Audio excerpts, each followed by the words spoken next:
Hello friends, मैं आशीष स्वागत करता हूं आपके अपने यूट्यूब चैनल पर। फ्रेंड, जैसा कि आप सभी को पता है कि इसमें हम रोजगार विद अंकित सर का जो ऐप है उसमें जितना भी फ्री वीकली मॉक टेस्ट या फिर मॉक टेस्ट आता है उसे हम सॉल्व करते हैं। ठीक है। अब जो है अंकित सर जो दिल्ली पुलिस का मिनी मॉक ला रहे हैं उसे भी हम सॉल्व कर रहे हैं। तो अगर आपने पीछे के कोई भी अगर मिनी मॉक में आपका क्वेश्चन फंसा हुआ है तो आप उसे यहाँ आकर देख सकते हैं। इसका प्लेलिस्ट बना हुआ है। इसमें जो है दिल्ली पुलिस का मिनी मॉक में मैथ के सवालों को देखेंगे। अब जो है अगले संडे से यानी कि इसी संडे जो संडे आएगा उसमें जो है एसएससी जीडी का भी मॉक स्टार्ट होगा। और एसएससी जीडी से ही हमने अपने चैनल का स्टार्टिंग में जो है हम एसएससी जीडी से ही अपने चैनल को स्टार्ट किए थे। ठीक है। फिर जाकर एसएससी जीडी आ चुका है तो इसमें जो वीकली मॉक टेस्ट अभी उपलब्ध होगा उसमें हम मैथ के सवालों को टोटल 20 सवालों को देखेंगे न्यू पैटर्न के अनुसार। ठीक है। तो सारे 20 सवालों को भी देखेंगे। और हमने जीडी का एग्जाम भी जो है देखिए पिछले बार भी निकाला था और इससे पिछले बार भी निकाला था। ठीक है। और इसी से हम जीडी से ही अपने चैनल की स्टार्ट किए थे तो आप उसे भी जरूर देखिएगा। और आपका जो जीडी में जो जितना हाइट दिल्ली पुलिस में मांगता है उतना ही हाइट जीडी में मांगता है। तो जो जो दिल्ली पुलिस के लिए एलिजिबल है सारे जीडी के लिए एलिजिबल होंगे। ठीक है। तो चलिए हम इसमें मिनी मॉक पहले दिल्ली पुलिस का जो मिनी मॉक आ रहा है उसे हम लोग सॉल्व करते हैं। इसमें टोटल 15 मैथ के सवाल आएंगे, वो सारे 15 सवालों को देखेंगे। ठीक है। 21 सितंबर का जो मिनी मॉक है इसे सॉल्व करेंगे। इससे पहले का भी हमने मॉक को सॉल्व कर दिया है जो मिनी मॉक आ रहा था मैथ का, और वीकली मॉक को भी सॉल्व करते हैं। ठीक है। तो चलिए हम इसमें 25 मिनट का टाइम जो रहता है 25 मिनट में 15 क्वेश्चन बनाने होते हैं। कोशिश रहेगा कि 25 मिनट के अंदर ही बनाएं। और कोई प्रश्न छूट भी जाता है तो उसे हम 25 मिनट के बाद जो भी क्वेश्चन छूटा रहता है उसे हम सॉल्व करा देते हैं। तो पूरा 15 सवाल को जरूर देखिएगा। इसमें आपको बहुत कुछ मतलब नया कॉन्सेप्ट भी सीखने को मिलेगा और मतलब बहुत कुछ सीखने को मिलेगा। चलिए टेस्ट स्टार्ट करते हैं। ठीक है। अब एक क्वेश्चन आप फर्स्ट एक से देखते हैं। एक क्वेश्चन नंबर 1 में जो है बोर्ड मास से है, आपको क्वेश्चन भी दिख रहा होगा। देखिए कुछ पहले ऊपर वाले भाग को सोल्व करते हैं। तो 87 प्लस 115 का 2/5 है तो 23 बचे 115, 23 दूनी 46 लिख सकते हैं ऊपर वाले भाग को। अब नीचे वाले भाग को सोल्व करते हैं तो 25 माइनस 2/3 गुना में जो है पहले का क्रिया होता है तो 45 दूनी 90 लिखेंगे। अब भागा 19 में से 4 गया कितना बचा 15। ठीक है। तो यहाँ देखिए 15 छक्का 90 यानी कि 25 माइनस 2/3 इंटू 6 यानी क्या लिख सकते हैं 25 में से 4 गया। देखिए ऊपर में क्या बचा हमारा 87 6 कितना होता है 7 6 13 8 4 12 और 1 13 यानी कि 133/25 में से 4 गया 21 बचा। अब देखिए अगर इसे हम 7 से कटाएंगे तो 7 से आराम से कट जाएगा। 7 एकम 7 6 3 7 9 63 7 से इसको कटाएंगे 3 यानी क्या 19/3 को क्या लिख सकते हैं 6.1/3। कौन सा ऑप्शन है 36 18 19 कौन सा ऑप्शन है तो ऑप्शन नंबर ए। बहुत ईजी बोर्ड मास था और ये आसानी से बन गया होगा। कौन सा ऑप्शन हो जाएगा तो ऑप्शन नंबर ए। ठीक है। अब देखिए नेक्स्ट क्वेश्चन जो है क्वेश्चन नंबर 2 में क्या करें। क्वेश्चन नंबर 2 में देख लेते हैं। क्वेश्चन कह रहा है कि बी ए की तुलना में 3 गुना अच्छा काम कर है और इसलिए वह एक काम को पूरा करने में बी की तुलना में 36 दिन कम लेता है। वे दोनों एक साथ मिलकर उसी काम को कितने दिन में पूरा करेंगे। देखिए एक ए है और एक बी है। ये इससे 2 गुना मतलब 3 गुना अच्छा काम कर रहे हैं यानी कि एफिशिएंसी का रेशियो जो है अगर देखिए अगर ए बी जो है एक कैप्शन से काम कर रहा है तो इसे 3 गुना अच्छा काम कर कौन सा है ए यानी कि 3 कैप्शन से ए काम करेगा। और इसीलिए जो है देखिए एफिशिएंसी का उल्टा जो होता है टाइम यानी कि दिन का टाइम का रेशियो क्या हो जाता है 1:3। देखिए यहाँ से बोल रहा है कि 36 दिन कम लेता है लेकिन हमारे अनुसार कितना कम ले रहा है 3 दिन ये ले रहा था 1 दिन ये ले रहा है यानी कि 2 कैप्शन 2 कम ले रहा है 2 दिन कम ले रहा है और उसका टाइम कितना दिया है तो 36 दिन। 2 का वैल्यू जब 36 है तो 1 का वैल्यू कितना हो जाएगा 18। अगर यहाँ से हम टोटल वर्क निकाले तो एफिशिएंसी ए का कितना है 3 और ए का टाइम कितना लग रहा है 1 का वैल्यू 18 यानी कि एफिशिएंसी इंटू टाइम बराबर टोटल वर्क आ जाएगा यानी कि ये हमारा टोटल वर्क हो गया। अब बोल रहे कि वे दोनों एक साथ मिलकर काम करें तो दोनों एक साथ मिलकर किस एफिशिएंसी काम करेंगे 3 और 1 4 के एफिशिएंसी काम करेंगे। तो देखिए 2 और 1 कितना हो जाएगा 9 9 3 27/2 लिख सकते हैं और 27/2 कहीं ऑप्शन में जो है आंसर दिया है तो 27/2 दिन में जो है वो दोनों मिलकर इस काम को पूरा कर देंगे। देखिए एक बार फिर से समझिए ए और बी का जो एफिशिएंसी का रेशियो देता है दिया था तो एफिशिएंसी का उल्टा जो होता है टाइम का रेशियो होता है तो यानी कि 1:3 हो जाएगा टाइम का रेशियो। अब ये यहाँ से 2 दिन कम ले रहा है और क्वेश्चन दे रहा है 36 दिन कम ले रहा है तो 1 का वैल्यू 18 हो गया। और टोटल वर्क अगर हम निकाले तो एक एफिशिएंसी है 3 और एक कितना दिन का समय ले रहा है तो 18 दिन यानी कि total work efficiency into time यानी कि 18 3 54 हो गया। और दोनों मिलकर 3 और 1 4 के एफिशिएंसी काम करेंगे यानी कितना हो जाएगा 27/2 27/2 कौन सा ऑप्शन है तो ऑप्शन नंबर। अब देखिए नेक्स्ट क्वेश्चन जो है क्वेश्चन नंबर 3। क्वेश्चन नंबर 3 देखिए क्या कर रहा है इसको इधर बनाते हैं। क्वेश्चन नंबर 3 देखिए क्वेश्चन दिया है कि 800 किलो ट्रेन ए 800 किलोमीटर की दूरी तय करने में ट्रेन बी से 6 घंटे अधिक लगता है। यदि ट्रेन ए की गति दोगुनी की जाती है तो वह ट्रेन बी से 2 घंटे कम समय लेता है। तो ट्रेन बी की गति देखिए इसे समझिए। मानिए ट्रेन ए की गति हम मान लेते हैं x किलोमीटर पर आवर और ट्रेन बी की गति मान लेते हैं y किलोमीटर पर आवर है। अगर देखिए यहीं 800 किलोमीटर की दूरी जो है ट्रेन ए जो है एक्स के स्पीड से चल रहा है, ठीक है। और ट्रेन 800 किलोमीटर की दूरी को जो ट्रेन वाई के स्पीड से चल रहा है बी ट्रेन, तो कितना 6 घंटा अधिक इन दोनों के बीच का अंतर, ये देखिए दूरी और बटे में चाल बराबर समय, यानी कि ये समय का अंतर आ गया 6। और वहीं जब ये चाल अपना बढ़ा दे रहा है और ये चाल अपना वहीं रखता है, यानी कि ये 800 किलोमीटर की दूरी को वाई के स्पीड से चल रहा है, लेकिन ये जो है 800 किलोमीटर की दूरी को जो है ये अपना चाल दुगना कर लिया, यानी कि पहले एक्स के चाल से जाता था, अब 2x के स्पीड से चल रहा है। तो टाइम जो है अब इसका 2 घंटा कम लग रहा है, यानी कि 2 घंटा इस रेशियो लिया था। तो हमसे पूछ रहा है ट्रेन बी की गति, यानी कि वाई का वैल्यू पूछ रहा है। तो जब वाई का वैल्यू पूछ रहा है तो हमें ए को कटाना पड़ेगा। तो देखिए यहाँ 800/x है, यहाँ 800/2x है। अगर हम समीकरण 1 में 1/2 से गुना कर देंगे तो देखिए समीकरण 1 में जब हम 1/2 से गुना कर देंगे तो हमारा ये भी 800/2x हो जाएगा, ठीक है। और इसमें हम कुछ समीकरण 2 में हम किसी से भी गुना नहीं करेंगे, ठीक है, यानी कि 1 से गुना कर देंगे। अब देखिए यहाँ भी 800/2x हो गया, यहाँ भी 800/2x है, यानी कि ये कट जाएगा। यहाँ देखिए क्या बचा, यहाँ बचा -800, अब बटे में 2 है तो 2y, ठीक है। अब प्लस यहाँ 800/y, क्योंकि इसमें किसी से गुना नहीं किया है। अब बराबर कितना हो जाएगा, तो देखिए 6 देखिए 2 3 आई 6, यानी क्या बचेगा 3, और ये कितना है 2, 3 और 2 5 हो जाएगा। अब यहाँ देखिए यहाँ 2y और y का एलसीएम कितना होता है 2y, यानी कि क्या लिख सकते हैं 800 प्लस 8 दूनी का 1600 बराबर के 5, ठीक है।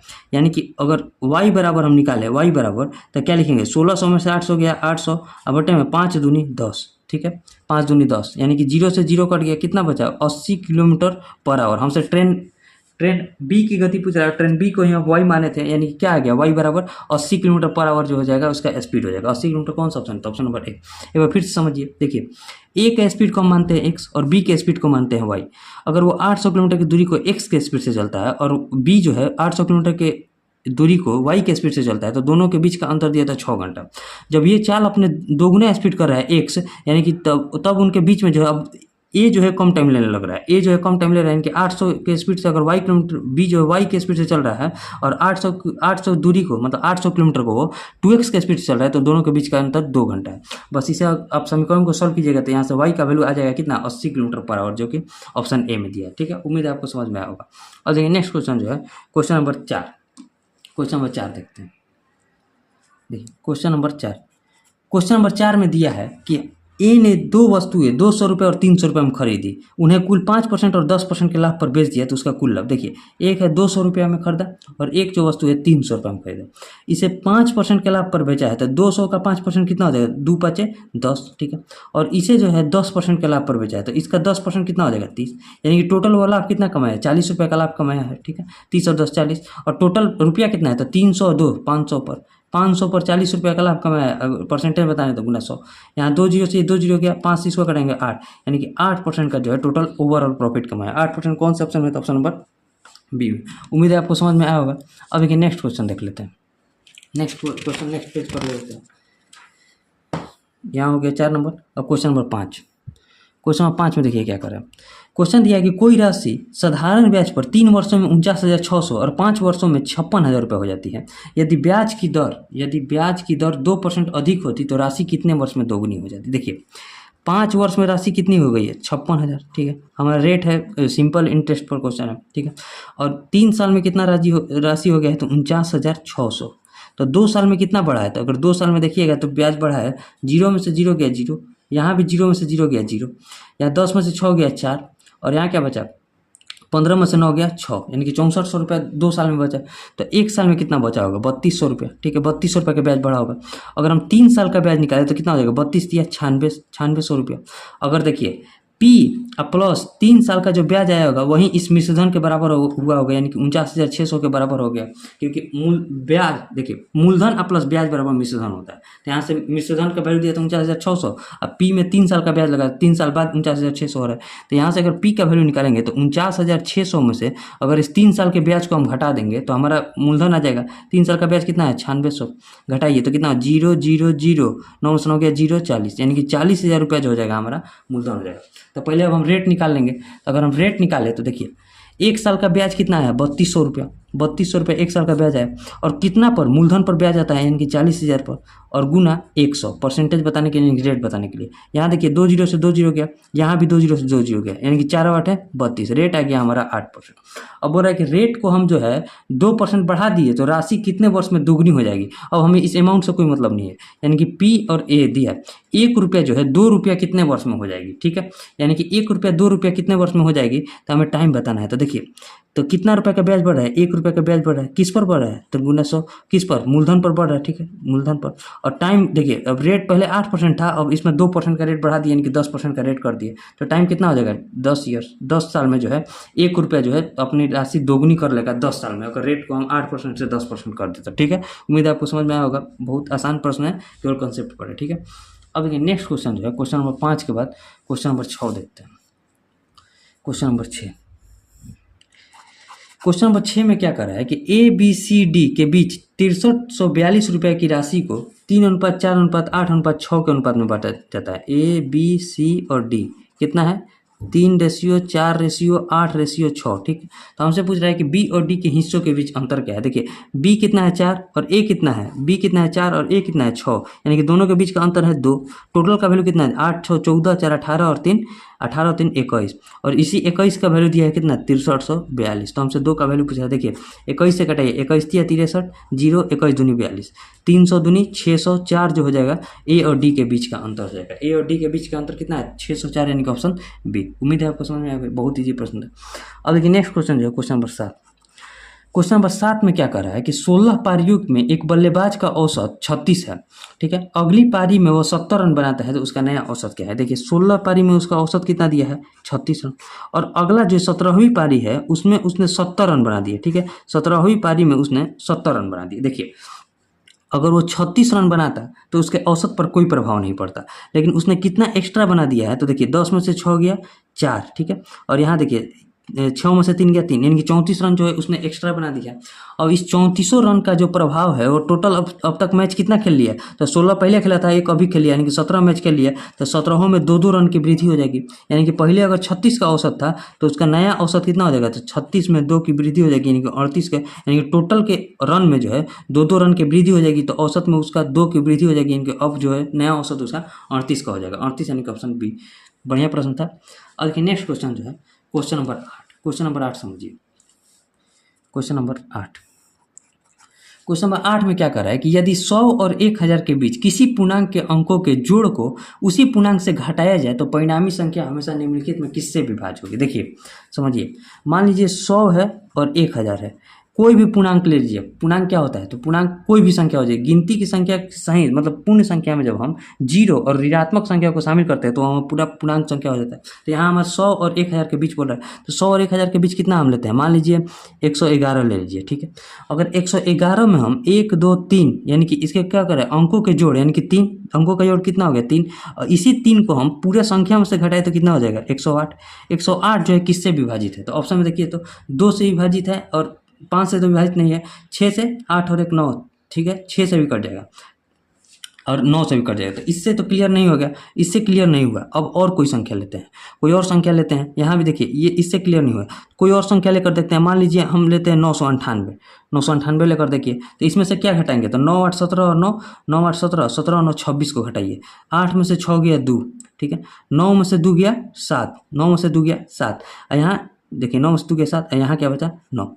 अब देखिए 9 7 16 2 18, ये सब में जो है देखिए ये जो संख्या है ये भी तीनों से कट जाएगी, तो इससे भी क्लियर नहीं हुआ। कोई भी संख्या लेकर देखिए कहीं ना कहीं ये 9 से विभाजित होगी। देखिए 105 में जब हम 6 को घटाएंगे, 105 में 5 और 1 6 को घटाएंगे तो कितना हो जाएगा 99। 99 देखिए 2 से तो विभाजित नहीं है, तो 2 वाला तो फेल हो गया। 100 और 1000 के बीच में 105 है ना, तो 105 में जब हम इनके अंकों का योग कितना हो गया 6, 6 को घटाए तो कितना बचा 99। 2 वाला तो फेल हो गया, तो 2 वाला तो हमारा आंसर होगा नहीं।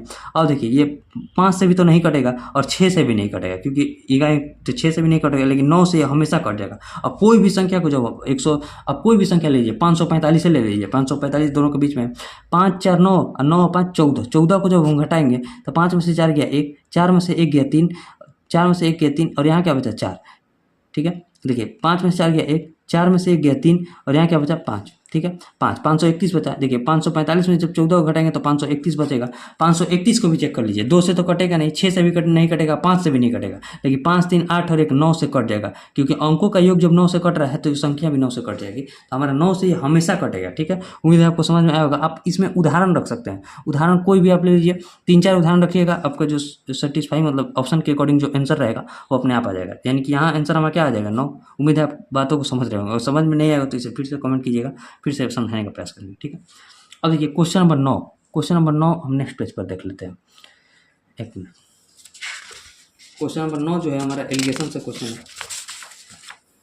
देखिए क्वेश्चन नंबर 9, क्वेश्चन नंबर 9 में क्या कर रहा है कि 60 किलोग्राम तथा 80 किलोग्राम कीमत वाले चावल को 3:2 के अनुपात में लिया जाता है। तो मिश्रण कीमत देखिए, एक है 60 और एक कितना है 80, दोनों को मिला के हमें x का अनुपात बताना है। ठीक है, और रेशियो दिया है 3:2, मतलब x का वैल्यू बताना है। देखिए इसमें इससे गुना करते हैं और इसमें इससे गुना करेंगे तो 60 3 का कितना हो जाएगा 180, और 80 दूनी कितना हो जाएगा 80 दूनी 160। यही है हमारा एलिगेशन मेथड। ठीक है, और बटे में इन दोनों के योग से अगर डिवाइड करेंगे तो हमारा बीच वाला माना जाएगा। तो 3 और 2 कितना हो गया 5, कटाइए 18 और 16 कितना होता है 34, यानी कि 340/5, 5 छक्का 30, 4 0, 5 8 40, यानी कि 68 रुपये प्रति केजी के मूल्य से अगर चावल को बेचेंगे तो उसे इस रेशियो में बेचने पर जो है हमें मतलब इस रेशियो में बेचना पड़ेगा। अगर बीच वाले वैल्यू का कितना माना जाएगा तो 68 रुपये पर केजी, यानी कि option.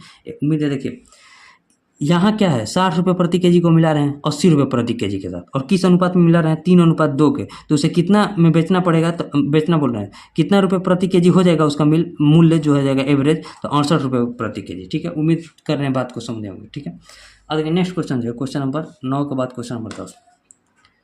Question number 10, question number 10 में क्या करें कि ब्याज की गणना अर्धवार्षिक चक्रवृद्धि आधार पर करते हुए 12,500 की राशि पर 12% वार्षिक दर से 1 वर्ष का चक्रवृद्धि ब्याज।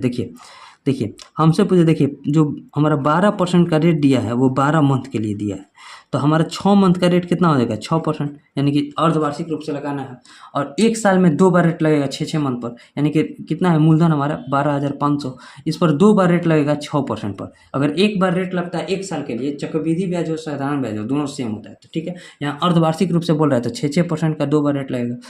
देखिए 12,500 का 6% कितना हो जाएगा, तो 125 का कितना होता है 12 5 60, 106 5 30, 12 72 और 3 75, 750 हो जाएगा, और यहाँ भी 6% का 750 हो जाएगा।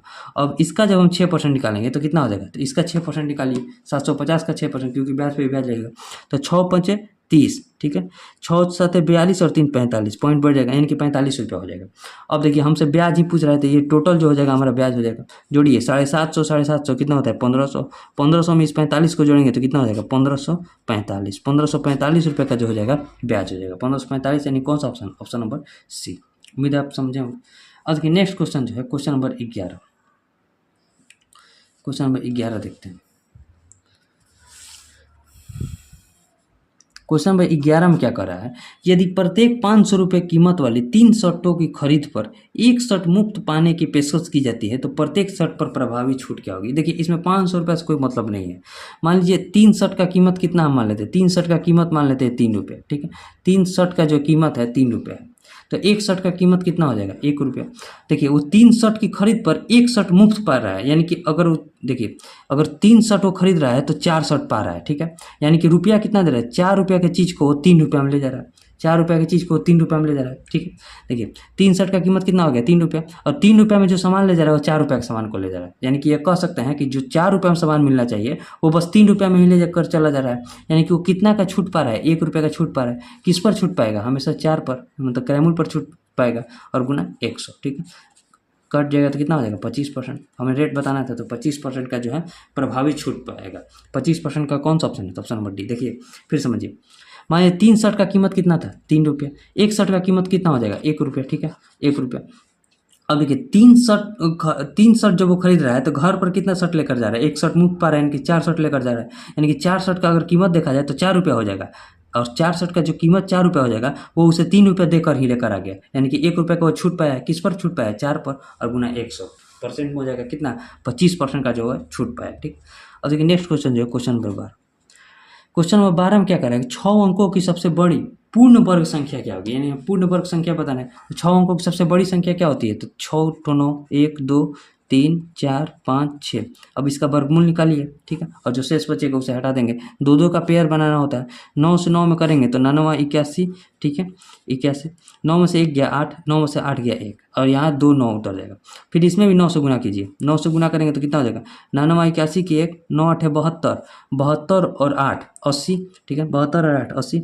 9 एकम 9, 9 8 17, 17 101 हो जाएगा। इसको जोड़ेंगे तो 9 9 18, 18 और 1 19, यहाँ क्या बचेगा? 9, ठीक है। घटाइए, 9 में से 1 गया 8, यहाँ क्या बचा? 9, यहाँ गया 198, ये कट जाएगा। अब ये 2 9 उतरेगा। इसमें भी फिर से हम 9 से गुना करेंगे। 9 से जब गुना करेंगे तो 1989 में 9 से गुना कीजिए। 9 81 की 1, 9 8 72 और 8 80। उम्मीद करते हैं आपको वर्गमूल निकालना आता होगा, ठीक है। 9 8 72 और 2 80। 9 81, 81 और 8 89, ठीक है। 9 एकम 9, 9 8 17, ठीक है, 17,901 हो जाएगा। और इधर जोड़ेंगे तो कितना है? 9 9 18, 9 9 18, 8 और 1 9, ठीक है, और 1998 हो जाएगा, और यहाँ 9 हो जाएगा। घटाइए, 9 में से 1 गया 8, 9 में से 1 गया 8, यहाँ क्या बचा? 9, यहाँ क्या बचा? 18 में से 9 गया 9, यहाँ क्या बचा? 8 में 7 गया 1, यानी कि 1998 जो है शेष बचेगा। अब देखिए 1998 यहाँ भी है, 1998 यहाँ भी है। अब इसमें कोई भी अगर वैल्यू हम रखेंगे, एक भी रखेंगे तो बहुत ज़्यादा हो जाएगा, तो यही हमारा जो है शेष बचेगा। और इस शेष को ही जब हम हटा देंगे तो हमारी 6 अंकों की सबसे बड़ी संख्या हो जाएगी, जो कि पूर्ण वर्ग संख्या हो जाएगी, क्योंकि ये वर्गमूल निकाले हैं, यानी कि इस हम जो शेष बच रहे हैं उसे हटाते हैं। यानी कि 1 2 3 4 5 6 में से एक, देखिए 1 9 9 8 को हम माइनस करते हैं। 9 में से 8 गया 1, 9 में से 9 गया 0, 9 में से 9 गया 0, 9 में से 1 गया 8, 9 और 9, यानी कि कितना हो जाएगा? इकाई, दहाई, सैकड़ा, हज़ार, 10,000, लाख, 9,98,001 जो हो जाएगा पूर्ण वर्ग संख्या हो जाएगी। तो 9,98,001 कौन सा ऑप्शन है? तो ऑप्शन नंबर देखिए 9,98,001 ऑप्शन नंबर बी में। उम्मीद है आपको समझ में भी आया होगा, ठीक है। बढ़िया क्वेश्चन है, अगर आपको वर्गमूल निकालना होता है तो बढ़िया, मतलब आसान ही क्वेश्चन है। अब देखिए नेक्स्ट क्वेश्चन जो है, क्वेश्चन नंबर और 3 में है, 13 14 और 15। नेक्स्ट पेज पर क्वेश्चन नंबर 13 देखते हैं, एक मिनट। क्वेश्चन नंबर 13 में देखिए क्या कर रहा है कि ए की आय बी की आय से 20% कम है, और सी की आय ए और बी की आय के योगफल का 70% है, ठीक है। यदि डी की आय सी की आय से 25% अधिक है, और यदि बी और डी के आय के बीच अंतर 23,000 है, तो हमें ए की आय बताएं। देखिए ए है और बी है। ए की आय बोल रहा है कि बी की आय से 20% कम है, यानी कि अगर ये देखिए 20% कम है, यानी कि अगर ये 5 है तो ये 4 है। 20% कम 1/5 लिख सकते हैं ना, 20% को 1/5। अगर बी की आय 5 है तो इसे 1 कम यानी कि 4 है, ठीक है। अब बोल रहा है कि इनका योगफल, इसे हम 40 और 50 भी मान सकते हैं आसानी के लिए, ठीक है। इसका योगफल का, सी का जो आय है, इनके योगफल का 70% है, तो इनका योगफल कितना है? 50 और 40 का 90, 90 का 70% कितना हो जाएगा? 90 का 70% अगर निकालेंगे तो 9 7 63 हो जाएगा, यानी कि सी का आय कितना हो जाएगा? 63, ठीक है। अब देखिए जो ए है, बी है और सी है और डी है, ए कितना माने है? 40, बी कितना माने है? 50, और सी कितना हो गया? 63 हो गया। तो हमसे डी पूछ रहा है, तो डी का आय जो है, डी की आय सी की आय से 25% अधिक, यानी कि डी सी की आय कितना है? 63, 63 से 25% अधिक, यानी कि 125 अब बटे में 100, 25 से कटाएंगे तो 25, और 25 से कटाएंगे तो 4। इस 4 को हटाने के लिए हमें सब में 4 से गुना कर देना चाहिए, आसानी पड़ेगा। तो इसमें गुना करेंगे तो 4 चौके 16, 5 चौके 20, ठीक है। 63 चौके कितना हो जाएगा? 4 3 12, 6 चौके 24 और 1 25, 252। और यहाँ कितना होगा? 5 3 क्या 15, 5 6 का 30, 30 और 1 31, 315 हो जाएगा। अब देखिए क्वेश्चन में ये रेशियो आ गया। अब देखिए क्वेश्चन में क्या कह रहा है कि बी और डी के आय के बीच का अंतर 23,000 है, तो बी कितना है? 200, और ये कितना है? 315, तो कितना अंतर है? 115। 115 का वैल्यू दिया है कितना? 23,000, ठीक है। तो यहाँ से हमें पूछ रहा है कि ए की आय कितनी है, यानी कि 160 का वैल्यू हमें बताना है। तो देखिए 230 मतलब 23,000 और बटे में 115 और गुने 160, ठीक। 115 दूनी कितना होता है? 230, यानी कि 200, 16 दूनी 32, 32 पर कितना जीरो? 3,000, 3 जीरो, यानी कि 32,000 रुपया जो हो जाएगा ए की आय हो जाएगी। 32,000 कौन सा ऑप्शन है? तो ऑप्शन नंबर डी में। उम्मीद है आपको समझ में आया होगा। बढ़िया प्रश्न है, ईजी प्रश्न। अब देखिए नेक्स्ट क्वेश्चन जो है, क्वेश्चन नंबर 14। क्वेश्चन नंबर 14 देखते हैं। देखिए यहाँ बनाते हैं क्वेश्चन नंबर 14 में। देखिए क्या करें। क्वेश्चन नंबर 14 है कि किसी त्रिभुज के तीनों भुजाओं के लंबाई का अनुपात दिया है 3:4:5, यानी कि 3 4 5 के रेशियो में दिया है, तो आसानी से समकोण त्रिभुज है, ये तो यहीं से पता चल गया। यानी कि देखिए तीनों भुजाओं के अनुपात कितना दिया है? 3:4:5। अब हमसे क्या पूछ रहा है कि इस त्रिभुज की सबसे बड़ी भुजा और सबसे छोटी भुजा के बीच का अंतर 3.8 सेंटीमीटर है। तो देखिए 3 और 5 के बीच का अंतर कितना है 2, 2 का वैल्यू दिया है कितना 3.8, तो 1 का वैल्यू कितना हो जाएगा 19 दूनी 38 यानी कि 1.9 हो जाएगा।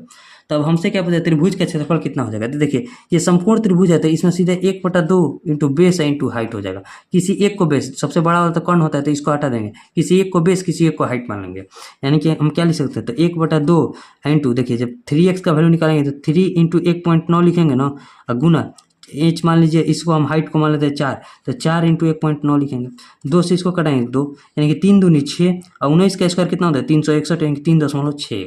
अब गुना कीजिए 6 एकम 6, 6 जाएगा 36, 36 18 और 3 21 यानी कि 21.66 जो हो जाएगा त्रिभुज के क्षेत्रफल हो जाएगा। 21.66 कौन सा ऑप्शन है, देखिए कोई भी ऑप्शन दिया नहीं है 21.66, तो हमारा जो आंसर हो जाएगा 21.66, लेकिन उसके जो नज़दीक में है हम उसे लेकर चलते हैं, तो 21.75 के नज़दीक है तो 21.75 हम लेकर चलते हैं, लेकिन हमारा एग्जैक्ट जो वैल्यू आएगा कितना आएगा 21.66। ठीक है, उम्मीद है आप बातों को समझे होंगे। ठीक है, अब देखिए नेक्स्ट क्वेश्चन जो है क्वेश्चन नंबर 15, क्वेश्चन नंबर 15 देखते हैं। क्वेश्चन नंबर 15,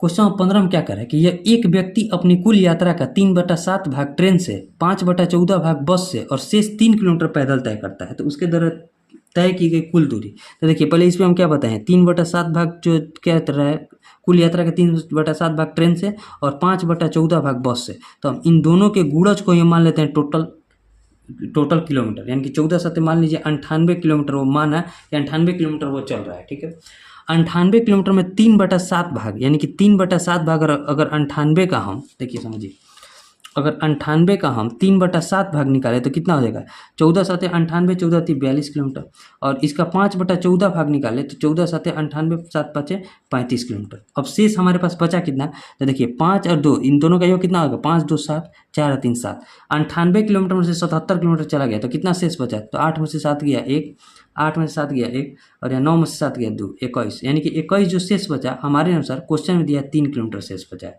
यानी कि 3 किलोमीटर पैदल चल रहा है शेष, तो हमसे पूछा टोटल दूरी यानी कि 98 का वैल्यू हमसे पूछ रहा है। ठीक, तो जब देखिए 21 का 3 का 21 का वैल्यू जब 3 है तो 98 का वैल्यू कितना हो जाएगा 3/21, देखिए 3/21 गुने 98, देखिए यहाँ टाइम खत्म हो गया, इसीलिए अपने आप जो है सबमिट हो गया, तो इसे देख लेते हैं 3 7 21, 7 से इसको कटाएंगे तो 14 7 98, यानी क्या हो जाएगा 14 किलोमीटर जो हो जाएगा हमारा आंसर हो जाएगा। समझाते हुए थोड़ा टाइम ज़्यादा लग गया, तो देखिए एक इनकरेक्ट बता रहा है, इनकरेक्ट जो क्वेश्चन है, देखिए ये क्वेश्चन हमारा इनकरेक्ट है, लेकिन इसमें देखिए क्या है कि सर जो है वहाँ 3.8 दिए थे, देखिए वहाँ क्वेश्चन में जो 3.8 है, लेकिन जो इसका सॉल्यूशन कर रहे थे यहाँ 3.6 ले लिया है, जिसके चलते इसमें ऑप्शन में गलती आ रहा है, लेकिन हमारा जो आंसर हो जाएगा एग्जैक्ट 21.66 होगा। उम्मीद है आप समझे होंगे। ठीक है, समझे होंगे, और इसका जो हो जाएगा जो हमारा अनअटेम्प्ट क्वेश्चन था, यानी कि अनअटेम्प्ट जो क्वेश्चन था ये था, इसका जो 14 किलोमीटर हमारा आया है इसमें भी 14 किलोमीटर दिया है। ठीक है, उम्मीद है इस क्वेश्चन को भी आप समझे होंगे। अभी तक जो है कितने लोगों ने दे दिया है, कल रात को ही टेस्ट आया था, तो अभी तक जो है 5498 लगभग 5500 लोगों ने दे दिया है। उम्मीद है आप भी इस टेस्ट को जरूर दें, इसमें क्या होगा कि आपका टाइम की भी बचत होगी और आपसे इतना फ्री वीकली मॉक आ जाएगा, वीकली मॉक और फ्री मॉक इतना हो जाएगा कि आपको कोई भी टेस्ट मतलब परचेस करने की आवश्यकता ही नहीं पड़ेगी। इसमें जो प्रीवियस ईयर क्वेश्चन भी आप सर डालते रहते हैं, तो इस टेस्ट को आप जरूर दीजिए, इसमें आपको बहुत कुछ सीखने को मिलेगा। अब मिलेंगे नेक्स्ट वीडियो में, तब तक के लिए जय हिंद।